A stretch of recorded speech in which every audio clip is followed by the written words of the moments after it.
TikTok by Pseudonym. For a very important date. Thunder roared and dark winds raged. A long-forgotten beast from the deepest pits of Tartarus now roamed the streets of Ponyville, its rich laugh echoing off the brightly colored rooftops.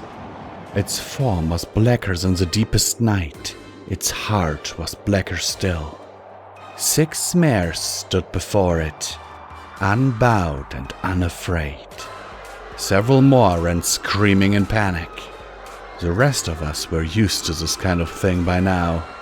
Yeah, can I get those hay fries to go? I would have gotten the hay fries to go anyway, honestly. I simply didn't have the time to spare eating them. It was 12:49 already and I had to be back home by 1:52. Eating them there would have used 4.5 minutes too many. I would know. Time is my business after all, not to mention my name, and no one respects a clockmaker who isn't punctual. Dr. T.W. Turner at your service. Take my card, I insist. Anyway, I don't make a habit of being late, and this was certainly no exception. I had errands to run, very little time to run them in, and now an ugly monster thing that certainly wasn't going to make my day any easier. Traffic would be awful, for starters, and worse if there was rubble. I hate rubble.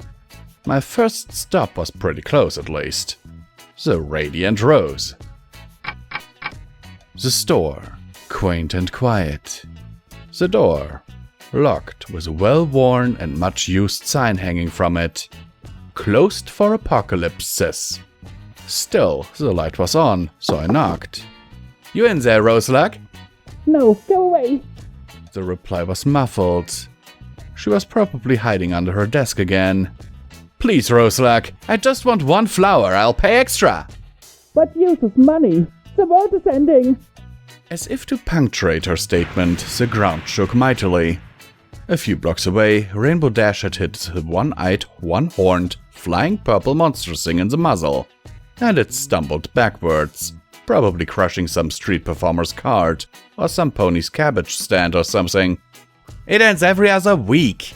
It ended twice last Tuesday. Please, this is important. No reply. I'll share my hay fries. Slowly the door unlatched. Hallelujah. Thank you. All I need is a single yellow rose, so... Oh, I don't stock roses here. Part of a non-compete with Daisy. I stayed as calm and civil as I could manage, under the circumstances. Your store is called the Radiant Rose.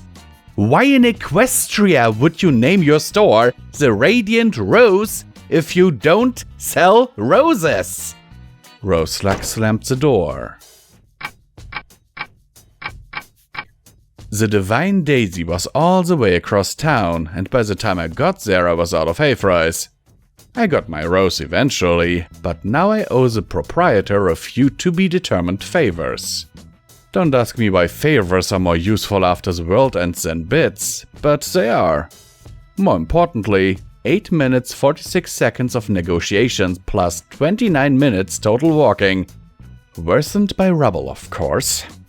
Left me with altogether too little time to lose. Still, the next stop was my last, and it looked to be simpler.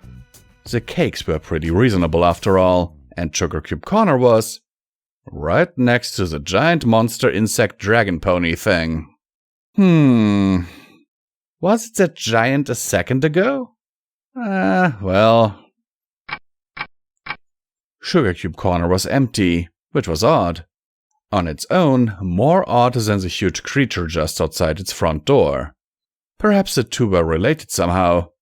In any case, I didn't waste a single moment of my 934 remaining trotting up to the counter and ringing its little brass bell.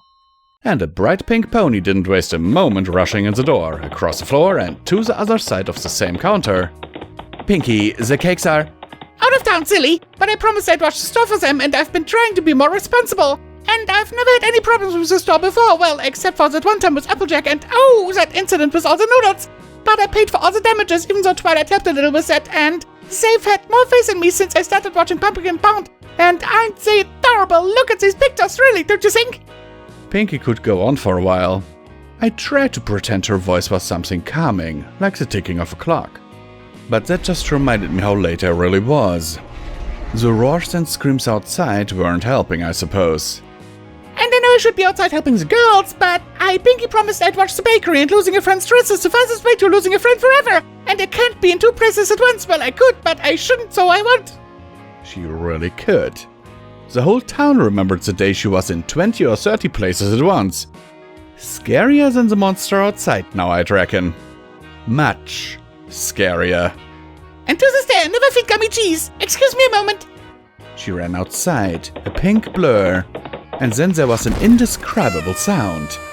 If you really had to describe it, like your life depended on it, well, you couldn't. But you'd try. And you'd say it sounded like a cross between a cannon and a kazoo. But with more confetti. And possibly diabetes. In a blink, she was back. Can I take your order? Yes. A bag of your best muffins, please. Okie dokie dokie. And she started to bake. I stared. Nothing already done is there? Of course there are muffins done. This is the bakery, silly. But you asked for my best, and the best are always fresh. She started to hum. The thing outside roared. Any way I can help? Oh, good idea. She tossed me the necklace she was wearing. Go out there and think love-horrific thoughts. I chuckled nervously. Now you're getting it. Somehow she pushed me out the door, and time sped up. The next 8 minutes and 14 seconds were an utter blur. Less than a blur. I can remember no part of them, no trace or detail. I only know the length by identifying how long the gap is between my memories. Still, I'm apparently pretty decent at dodging, if nothing else, and since then Rainbow Dash has started buying timepieces from me to see how fast she's flying. So that's good. Afterwards, Pinky came out and traded me the muffins for the necklace. There were a bunch of rainbows, and somehow they turned the giant hideous mutant thing into a tiny hideous stone knick-knack thing, which Rarity called, I believe, unbearably tacky. Again, good I think. The sky cleared up anyway. What wasn't good was the time. 1:48. 4 minutes to get back home, halfway across town. I ran faster than I ever have before or since. Time slowed down. I don't know if she's that punctual for everyone or just as a favor to me. But there she is, every day, right at 1:52. And there she is now, flying away. Wait, please! The words came out as a single wheeze. I really should run more. Or eat hay fries less. Still, she looked back. I held out the yellow rose, now a bit tattered from all my heroic dodging, and a brown paper bag I hoped I hadn't drooled or sweat on too much as I'd run. Happy birthday! The male mare turned, flew back, and lightly kissed me on the cheek. Time stopped. Hello, this is once again Uncommon Thomas Visual Pony, and once again I will remind you that you can support Pony and Wolf Productions through the links down in the description below. Every dollar helps is needed and very much appreciated. And now let's get into the meat of the story. Oh goodness. I expected a lot, but not this. I actually am one of those people who say I ship the Doctor and Derpy. I know I'm usually not one who would ship ponies or ship characters in general. But in this case, since I'm a big fan of Dr. Hoofs and Assistant, seriously guys, if I could score a role on that show, I would be happy. I could die happy. Just saying. So, I love it. I like this. Also, his running around and all that. But that Pinky sends him out with the element of laughter. That's just like, okay. Maybe give him a sonic screwdriver. Maybe that would be, more efficient.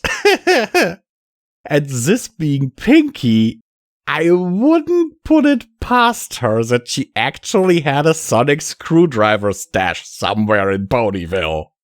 Like she has a ball stash or an eye patch stash. For eye patch emergencies. you know? Or for ball emergencies. So, where is the sonic screwdriver stash for sonic screwdriver emergencies? Just food for thought. Anyhow, I hope you enjoyed this as much as me, and we will see each other hopefully in the next video. And of course, you can watch the behind the scenes video of this one tomorrow. And yeah, sincerely yours, Visual Pony, and I hope that this video finds you well in body and mind.